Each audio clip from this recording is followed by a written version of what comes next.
আল্লাহ যদি চাইতো বান্দা তুমি যে রাতের বেলা ঘুমাই যাইতেছো গা, কোনো চিন্তাও করতেছো না, অথচ একটা নুনের বাটি একটা বদনা বাইরে রাখলে আমাদের ভয় লাগে, হায় যদি চুরে নিয়ে যায়।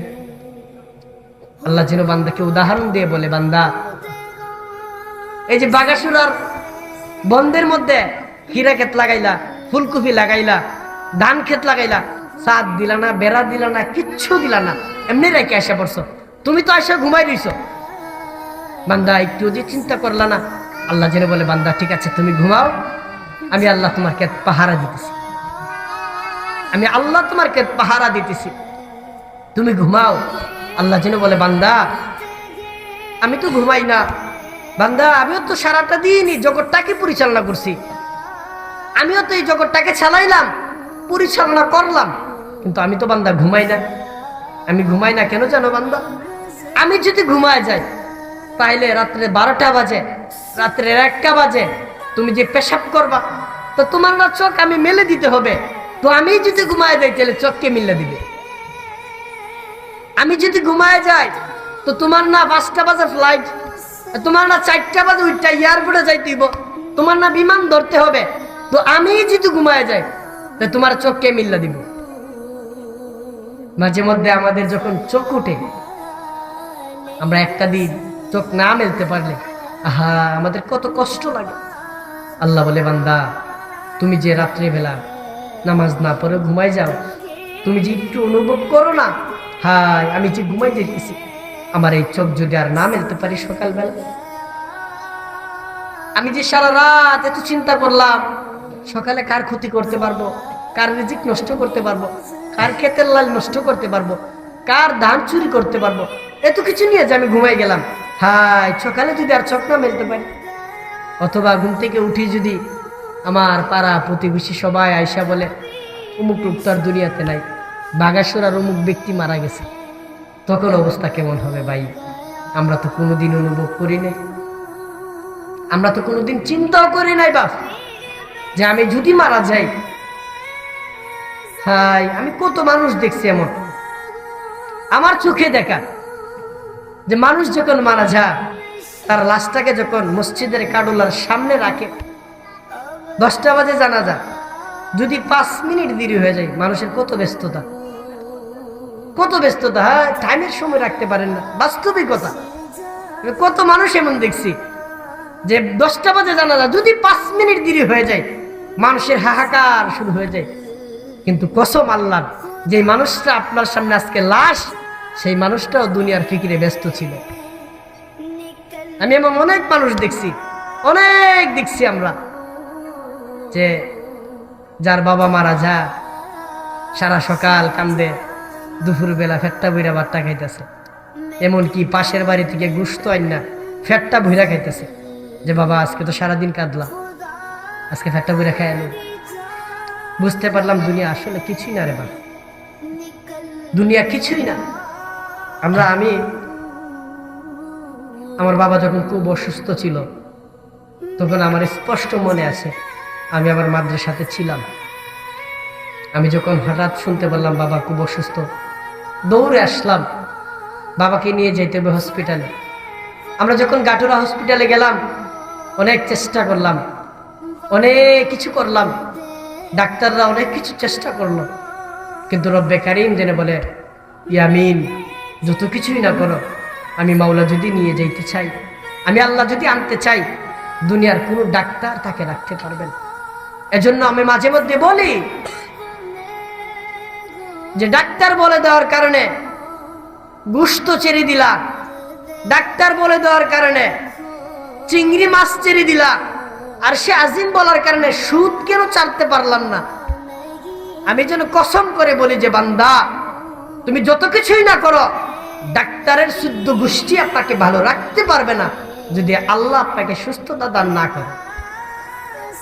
আপনি যা কিছুই করেন, যা কিছুই করেন না কেন, আমাদের গ্রামের এখনো যে সন্তানেরা আজকে সারা রাত চিন্তা করবে আগামীকাল 14 ফেব্রুয়ারি ভালোবাসা দিবস, যেটাকে যুবকেরা পালন করতে চায়, কিন্তু আল্লাহর কসম করে বললাম যুবক, তোমরা যদি 14 ফেব্রুয়ারি নামে কোন ভালোবাসা দিবসকে উদযাপন করতে চাও, পালন করতে চাও, আল্লাহর কসম কোন মুসলমানের সন্তান, কোন মুমিনের সন্তান 14 ফেব্রুয়ারি নামে ভালোবাসা দিবস পালন করতে পারে না।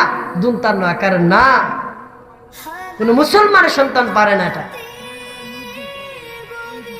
কোন মুসলমানের সন্তান না। আরে আগে তো মুসলমান কিনা এটা প্রমাণ করেন, মুমিন তো পরের বিষয়, মুসলমান কিনা এটা তো আমার জানতে হবে। পরে না মুমিন, আমরা তো কেবল ভোটার আইডি কার্ড, জন্ম নিবন্ধন এগুলোর মধ্যে এনে আমার নাম উমুক, আমার ধর্ম ইসলাম, কিন্তু আমার ভিতরে আজও পর্যন্ত কোনো মুসলমানি দায়িত্ব কোনো কিছুই তো আমার ভিতরে নাই।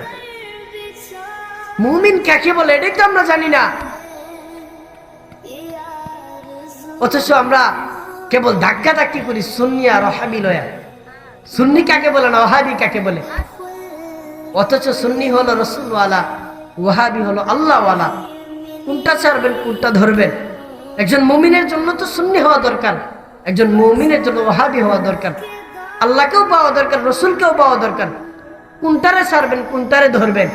কেবল এটা নিয়ে ধাক্কা ধাক্কি করতেছেন। সুন্নি কাকে বলে না, ওহাবি কাকে বলে? আগে তো উম্মত প্রমাণ করেন, পরে না আশেক। আশেক কাকে বলে? তাজাওয়াজু হাদ্দিল মাহাব্বা। কেবল আমরা তো মনে করি এক পুটলা বিরিয়ানি, এক পুটলা জিলাপি কোন মাহফিলের মধ্যে দেওয়া, এটাই মনে রাসূলের সুন্নাত না রে বাবা। এজন্য আমরা বলি যে আপনার দরবারের মানুষ আপনার কাছেই রাখেন, আমাদের কাছে আসার দরকার নাই। তবে আপনি আপনার মুরিদরে, আপনি আপনার ভক্তকে ধোঁকা দিয়েন না, নয়তোবা হাসরের মাঠে সে গলা চিপাদা ধরে বলবে আমার কেন রসুলের সুন্নত শিখাইলেন না? কোনটা সুন্নত ছিল, কোনটা আল্লাহর হুকুম ছিল, এটা কেন শিখাইলেন না? আমার যে সময় যেটা চাইছেন ওইটাই দিলাম। লাউ নিলেন, কুদু নিলেন, হাঁস নিলেন, মুরগা নিলেন, গরু নিলেন, ছাগল নিলেন, সবই নিলেন। নীতি নীতি কেবল আমার একবার উলঙ্গ করে এলেন, তারপরে বলতেছে যে মুরিদ দুনিয়া ছাড়াও, দুনিয়া ছাড়াও, আখিরাত ধরো। আর আপনি কেবল খালি বিল্ডিং উঠাইতেছেন, খালি বিল্ডিং উঠাইতেছেন। মুরিদরে বলতেছেন দুনিয়া ছাড়াও, আর আপনি আখিরাত আখিরাত। হ্যাঁ আচ্ছা ঠিক আছে, এগুলো ধরা হইব একসময়, এগুলো তো ধরা হবে। কোনটা সুন্নাত, কোনটা আল্লাহর হুকুম, এটাকে তো আমরা মানতে পারলাম না, আমরা বুঝি না, আজ অব্দি পর্যন্ত বোঝার চেষ্টাও করলাম না আমরা। অথচ সামনে আছে রমজান মাস। রমজান মানে ইবাদতের মাস, রমজান মানে পরিবর্তনের মাস, রমজান মানে ইবাদতের মাস। রমজান মাসে ইবাদত করলে আল্লাহ ইজ্জত বাড়ায় দিবে। রমজান পরিবর্তনের মাস, রমজান ইবাদতের মাস। এত কিছু পাওয়ার পরে যদি আমরা আমাদের গুনাহ মাফ না করাইতে পারি, তাইলে আমাদের মতো এত বড় গাদ্দার, আমাদের মতো স্বার্থপর, আমাদের মতো ধোঁকাবাজ মনে হয় আল্লাহর জমিনে আর কেউ নাই। অথচ রমজানে আল্লাহ বলেছেন, রমজানের ভিতরটা আমি কেমনে সাজাইলাম। আল্লাহ যেন বলে 30টা দিন আমি 30টা রোজা দিলাম, আমি 30টা তারাবি দিলাম, আমি ইফতার দিলাম, আমি সাহেরি দিলাম, আমি 30 দিনের ভিতরে শবে কদর নামে একটা লাইলাতুল কদর দিলাম, যেই রাত্রের হাজার হাজার মাসের চাইতে উত্তম দিয়ে দিলাম। আমি যেন বান্দাকে মাফ করতে চাই, এত কিছু দিয়া যদি বান্দাকে মাফই না নিতে পারো, তাইলে বান্দা আর কেমনে বললে তুমি বুঝবা? এটা বলো। কোরআন শরীফের মধ্যে একটা আয়াত আছে, কলিজাছের একটা আয়াত, সূরা মুরসালাতের মধ্যে আল্লাহ তাআলা 10 বার আল্লাহ তাআলা বারবার বলেছেন ওয়াইলু ইয়াউমাইযিল লিল মুকাজ্জিবিন। আল্লাহ যেন বলেন কাল কিয়ামতের দিন হাসরের মাঠে মিথ্যাবাদীদের জন্য জাহান্নাম, জাহান্নাম, জাহান্নাম, এরকম ভাবে 10 বার আল্লাহ বলার পরে এই সূরার শেষ আয়াতে আল্লাহ তাআলা বলছেন ফাবিআইয়ি হাদিসিন বা'দাহু ইউমিনুন। আল্লাহ যেন বলে বান্দা আমি আর কেমনে বললে, আমি আর কতবার বললে তুমি বুঝবা যে মিথ্যাবাদীদের জন্য জাহান্নাম? আপনি মনে করতেছেন আপনার বাবার 60 বছর 70 বছর হয়ে গেছে গা, 60 বছরের মধ্যে উদা সুদ, উদা বিড়ি, উদা সিগারেট, উদা কিস্তি, উদা নাফরমানি, উদা গুনাহ, উদা নর্তুকি, এত কিছু। আপনি শেষ বয়সে হুজুরের কাছে 500 টাকা ধরায় বলছেন হুজুর তওবাটা করায় দেন, আমার বাপের গুনাহগুলো মাফ করায় দেন। আচ্ছা ঠিক আছে, আপনার 60 বছরের এত গুনাহ, এত নাফরমানি, এত জিনা, এত বেবিচার শুধু 500 টাকা দিয়ে মাফ করাই নেবেন? শুধু 500 টাকার তওবার মাধ্যমে এত বিড়ি, এত সিগারেট সব মাফ করাই নেবেন? আমাদের নৌজওয়ান, আমাদের যুবকরা তারা বুঝলই না, যে তারা একটু বুঝার চেষ্টাই করে নাই যে আমার নবী সাল্লাল্লাহু আলাইহি সাল্লাম তাদের জন্য কত কষ্ট করছে। 23টা বছর আমার নবী শুধু চোখের পানি জড়াইছে। হায়, তোমরা তো জানো না রে বাপ, পেটের মধ্যে পাথর বাঁধছে, ক্ষুধার তাড়নায় পেটে পাথর বাঁধছে। আমার নবী সাল্লাল্লাহু আলাইহি ওয়াসাল্লাম, বুখারী শরীফে আছে, কুরআনুল কারীমের মধ্যে আছে, আম্মা জান আয়েশা বলেন, আমি দেখলাম একদিন নবীজি সাল্লাল্লাহু আলাইহি ওয়াসাল্লাম একদিন এশার নামাজের পরে দাঁড়াইছে, ফজরের আজান পর্যন্ত একটা আয়াত বারবার পড়ছে তিনি, ইন তুআযিবহুম ফাইন্নাহুম ইবাদুক ওয়া ইন তাগফির লাহুম ফাইন্নাকা আনতাল আজিজুল হাকীম। তিনি বলেছেন, আল্লাহ আপনার বান্দা, আপনি চাইলে মাফ করতে পারেন, চাইলে আযাব দিতে পারেন, চাইলে শাস্তিও দিতে পারেন। আল্লাহ আপনার তো ক্ষমতা, আপনার বান্দা, আমি তো কিছু করতে পারবো না মাওলা। তবে মাওলা আপনার কাছে ফরিয়াদ জানাই, আমি হাবিবের দিকে তাকায় যদি আমার উম্মতরে মাফ করে দিতেন। তিনি বারবার এই আয়াত পড়ছে। আম্মা জান আয়েশা বলেন, তাওয়াররামাত কদমাহু, দুইটা পা ফুলায় বেলাইছে, হাত্তা ইয়াবুল্লা লিহিয়াতাহু, তিনি কানতে কানতে দাড়ি ভিজায় নিয়েছে শুধুমাত্র আমাদের জন্য। আমাদের মা, আমাদের বোন, আমাদের চাচিরা তারা বুঝতে চেষ্টাই করলো না। হায়, তারা তো দুনিয়া নিয়ে ব্যস্ত আছে। আমাদের সমাজের চাচারা, আমাদের বাপরা, এরা দুনিয়া নিয়ে ব্যস্ত। বাবারা আপনারাও ব্যস্ত, যুবকরা তোমরাও, মারা আপনারাও দুনিয়া নিয়ে ব্যস্ত হয়ে গেলেন। আখিরাত কি দরকার নাই? আর যদি দরকারই হয় তাইলে কেন আল্লাহর হুকুম আমরা মানতে পারলাম না? আমি বাপ হয়ে কেন আমার সন্তানকে বুঝাইতে পারলাম না? আমি আমার সন্তানকে কেন নামাজের কথা বলতে পারলাম না? আপনি বাপ, আপনার সন্তান একদিন কাজে না গেলে আপনার কত কষ্ট লাগে। হায় সন্তান কাজে গেল না, তাইলে আমরা কি খাইব? এমন চিন্তা করো, তুমি কাজে গেল না। অথচ আল্লাহ বলে 365 দিন আমার বান্দা এক ওয়াক্ত নামাজ পড়লো না। কোনদিন ফজরের সূর্য কখন উঠে জানি না, মনেও পড়ে না সূর্য কখন উঠে। আমার কত রাগ উঠা দরকার ছিল। আল্লাহ যেন বলে, বান্দা আমি এত রাগ উঠার পরেও আমি আমার বান্দাকে আযাব দেই নাই। ফেরেশতারা বলেছিল, আল্লাহ আপনি একটু অনুমতি দেন, আমি উল্টায় ধ্বংস করে দিই, অনুমতি দেন না রে মাওলা। আল্লাহ যেন বলে, বান্দা আমি চাইলে কিন্তু তোমার উল্টায় দিতে পারতাম, আমি চাইলে কিন্তু তোমারে বাধ্য করে সেজদা দেওয়াইতে পারতাম, আমার আনুগত্য নেওয়াইতে পারতাম, কিন্তু আমি তো বাধ্য করে এই জন্য সেজদা দেওয়াই নাই। আমি যদি বাধ্য করে সেজদা দেওয়াই, তাইলে আর আমি এই কথা কেন বললাম যে যারা নামাজ পড়বে, যারা রোজা রাখবে, যারা আখিরাতকে চিনবে, যারা সেজদা দিবে, যারা রুকু করবে, তাদেরকে পুরস্কার দেব? আমি চাইলে তো তোমারে গাড় ধরে সেজদা দেওয়াইতে পারতাম, আমার আনুগত্য নেওয়াইতেও পারতাম, কিন্তু আমি তো এই জন্য নেওয়াই নাই যে আমি যদি সেজদা দেওয়াইতাম তাইলে তোমার কর্তৃত্ব কি? মানে তুমি কি করলা? তুমি করলে না আমি তোমারে পুরস্কার দিতাম, তুমি কিছুই করলো না, তাহলে তোমারে পুরস্কার দেওয়ার দরকারটা কি আমার আছে? দরকারটা কি এমন আছে আব্বা বলেন আপনি? অথচ আমি আমার ভাই, আমার বড় ভাই, আলহামদুলিল্লাহ আমার আব্বা মূর্খ মানুষ ছিল, সাধারণ মানুষ, কৃষিগ্রস্ত। আমরা দুইটা বাইরে 2 লাইনে পড়াশোনা করাইছে, আমার ভাই ভার্সিটিতে পড়াশোনা করছে। আলহামদুলিল্লাহ আমি আর আমার ভাইকে নিয়ে অনেক প্রাউড ফিল করি। আমার ভাইয়ের এত সুন্দর দাড়ি, 5 ওয়াক্ত নামাজ পড়ে, আলহামদুলিল্লাহ এত ভালো মানুষ। আমি আমার ভাইকে নিয়ে সবসময় গর্ব করি। এমনকি আমার ভাইয়ের জন্য বহু দোয়া করেছি, আল্লাহ আমার ভাই যেমন ভালো, আমার ভাইয়ের একটা স্ত্রী, নেককার স্ত্রী দিয়ে দিয়েন। আলহামদুলিল্লাহ এত ভালো একটা স্ত্রী দিছে। আমরা যখন ঘরে ঢুকি, আমি আমার ঘরের মধ্যে, যে ঘরে আমরা খাবার খাই, আমার ভাবি তাকে আমাদের কিচেন রুমে প্রথম দিন আসার পরে আমি বলে দিয়েছিলাম যে ভাবি, যে আমরা ঘরে যদি আমরা কেউ কোনো দিন নামাজ না পড়ি, টেলিদিন খাবার বন্ধ করে দিবেন। মানে যারা আমরা আজকে নামাজ পড়ি নাই, দরকার হয় কাজা পইরা খাবার খাইতে হইব। আলহামদুলিল্লাহ আমাদের ঘরের মধ্যে আলোকিত আল্লাহ দিয়ে দিচ্ছে একটা মানুষ। আমাদের ঘরের প্রত্যেকটা, আমার মা মূর্খ মানুষ, আমার মা অনেক মূর্খ, কিছু বুঝে না, কিন্তু আমি অনেক সময় দেখি প্রতিদিন আমি আমার মা একসাথে একই ঘরে থাকি।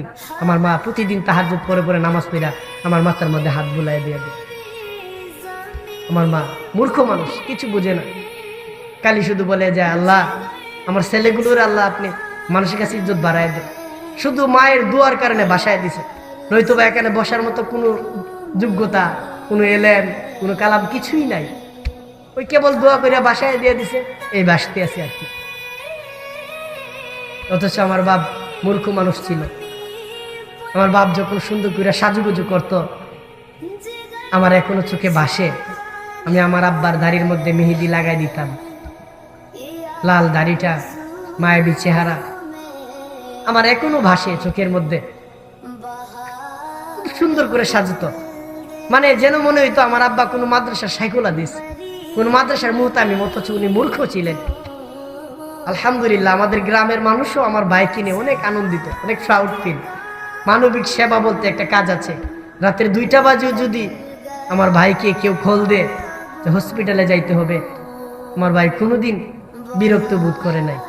আলহামদুলিল্লাহ, আমার ভাই আমার গ্রামের মসজিদের সেক্রেটারি, আবার গ্রামের মধ্যে সংগঠনের সভাপতি। আসলে এই কথা বলার উদ্দেশ্য এটাই, ভাই আমার ভাই যুবক হওয়া সত্ত্বেও যদি পারে, আব্বা আপনি কেন পারবেন না? নওজোয়ান ভাই আপনি কেন পারবেন না বলেন? আমরা তো বলি না যে সবাই আল্লাহর ওলি হয়ে যান, আমরা তো এই কথা বলি না যে একবারে আল্লাহর ওলি হয়ে যান। ভাই আমার, দুস্থ বুজুর্গ, আপনাদেরকে বলি এতটুকুই, শুধুমাত্র 5 ওয়াক্ত নামাজ, শুধু নামাজ। আপনি নামাজ পড়েন, আপনার ইজ্জত আল্লাহ বাড়ায় দিবে। আমাদের সমাজের ছেলেগুলোরে তারা এত নষ্ট হয়ে যাচ্ছে যে তাদের মা বাপও পর্যন্ত তাদেরকে বলে না যে আজকে কেন নামাজ পড়লি না। সমাজের মানুষও তাদেরকে বলে না যে তুই নামাজ কেন পড়লি না। মানে তারা মনে করে হে নষ্ট হয়ে গেছে, নষ্ট হইবা। অথচ নামাজ পড়লে আল্লাহ ইজ্জত বাড়ায় দিবে, আল্লাহ বাড়ায় দিবে। আমি আমার গ্রামের কত ছেলেদেরকে আলহামদুলিল্লাহ ধরে ধরে নিয়ে নিয়ে তাবলিগে বুঝাইছি। তাবলিগি জামাত আমি নিয়ে যাইতাম। আজকে যদি আমরা একটু রাজনীতি আলাপ করি, বলে হ্যাঁ হুজুররা খালি রাজনীতি। আমরা যদি একটা গল্প কিচ্ছা বলি, হুজুররা কিচ্ছা কাহিনী। আমরা যদি কোরআন হাদিসের কথা বলি, এটাও মানেন না। তো ভাই আমরা বলবোটা কি তা বলেন না আব্বা? আল্লাহ বলে একটা, আমরা করি আরেকটা। আল্লাহ বলে নামাজ পড়ো, আমরা পড়ি না। আল্লাহ বলে রোজা রাখো, আমরা রাখি না। অথচ আল্লাহ তাআলার আয়াত, আল্লাহ বলেছেন সাধ্য অনুযায়ী, সাধ্য থাকলে 2টা বিয়া করো, 3টা করো, 4টা করো। অথচ আমরা 2টা, 3টা, 4টা সম্পর্ক করি, প্রেম করি, অবৈধ লেনদেন করি। আল্লাহ নবী সাল্লাল্লাহু আলাইহি সাল্লাম বলেছেন তোমরা সন্তান জন্ম দাও, যেটা ইচ্ছা ওইটা, আমি যেন কিয়ামতের মাঠে আমার গোটা উম্মতের একটা বড় সমাবেশ নিয়ে জান্নাতে যাইতে পারি। অথচ আমরা একটা ছেলে নিয়ে 2টা নিতে চেষ্টা করি না। চাকরিতে, ব্যবসায়, বাণিজ্য সময় দিই, স্ত্রীকে সময় দিই না। তাইলে আমার স্ত্রীরা, আমার মেয়েরা, আমার মারা পরকীয়া করবে না, কি করবে রাব্বা? এই কথা বললে হুজুর ভালো না। আমরা ফ্যামিলির সময় দিতে জানি না। 3 ছেলেরে বিদেশ পাঠায়, এখনো সুদ খাইতেছে, ছাড়তেই পারতেছে না। 4টা ছেলে বিদেশ, এখনো সুদ কিস্তি ছাড়তেছে না। অথচ তারা বুঝেই না, জানেই না। তারা মনে করে যে মসজিদ আর মাদ্রাসায় টাকা দিলেই মনে আখিরাত। মসজিদ মাদ্রাসায় টাকা দিছি, জান্নাত কি লাইছি? আপনি বলেন তো, 5 লাখ টাকা মসজিদে দিলেন, অথচ আজকে নামাজটা পড়লেন না, কাফারা হয়ে যাবো গা। ভাই আপনি কোন তো কাফারা হয়ে যাবো গা? কাফারা 2 গুণ রে ভাই। নামাজ তো একটা বিষয়, দান করা আরেকটা বিষয়, দান সদকা এটা আরেকটা বিষয়। আপনি 1 টাকা দান করলে সব পাইবেন, লক্ষ টাকা দান করলে সব পাইবেন, কিন্তু নামাজ রোজা এগুলো তো আলাদা বিষয়। যেমন মনে করেন একটা কুকুর আর একটা ছাগল দেখতে বড় বড় না, দুটোটা সেম, 4টা পা 4টা পা, দুটোটার মধ্যে রক্ত মাংস গোশত কে দিয়েছে? আল্লাহ দিয়েছে। কুকুর গোশত খাওয়া হালাল না হারাম? হারাম। কে করছে ভাই? আল্লাহ করছে। ছাগলের গোশত খাওয়া হালাল না হারাম? কে করছে? আল্লাহ করছে। কুকুর গোশত খাওয়া হারাম, আল্লাহ করছে, ছেড়ে দিলেন। ছাগলের গোশত খাওয়া হালাল, আল্লাহ বলছে, আমরা সবাই মিলে খাইলাম। অথচ আল্লাহ বলছে সুদ হারাম, আমরা এটা জানতে পারি না। বুঝলেন না কথাটা? আল্লাহ বলছে, আল্লাহর কথা যদি মানেন, আল্লাহকে যদি অনুগত্য করেন, স্বীকার করেন, তাহলে আল্লাহ না বললো ও হালাল বাইয়া ও হারামার রিবা, আল্লাহ বলছে ব্যবসা হালাল, সুদ হারাম, এটা ছাড়ো, এটা কেন ছাড়তে পারি না আমরা? আমি স্পষ্ট বললাম, আমার মাইকের আওয়াজ যতটুক দূরে যাবে আমি সব জায়গায় এই কথাটা বলি যে সুদের টাকায় যদি একদম মনে করেন 20 তলা একটা মসজিদে তুললেন, মসজিদ হয়ে যাবে গা, কিন্তু কবুল হইতো না। যেমন সামনে কুরবানি, আপনি সুদে, কিস্তিতে, হারামে, ব্যবসা 2 নম্বরে 6 নম্বরে কইরা আপনি কুরবানি দিলেন, মানুষ দেখলো, গোশত খাইলেন, আচ্ছা ঠিক আছে, কিন্তু